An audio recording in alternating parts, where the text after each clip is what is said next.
Welcome to fool TV.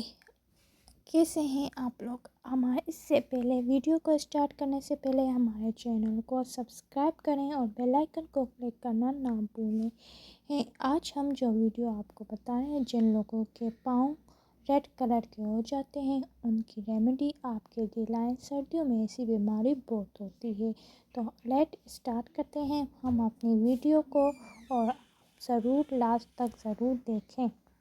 आप सुधारें ज़रूर करेंगे, आपको बहुत फ़ायदा होगा। 2 किलो पानी, 1 पाव नीम के पत्ते। अब इस पानी में 4 चम्मच नमक डाल लें और नमक डालकर इसको हल्के आंच पर उबालें।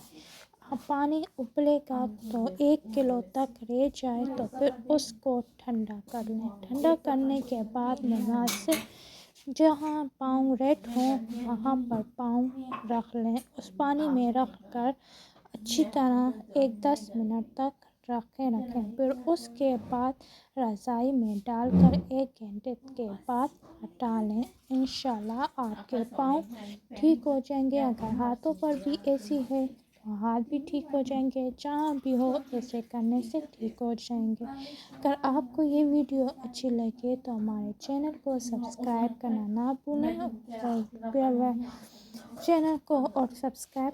भूलें और हमें दुआओं में याद रखना ना भूलें। Thank you for watching.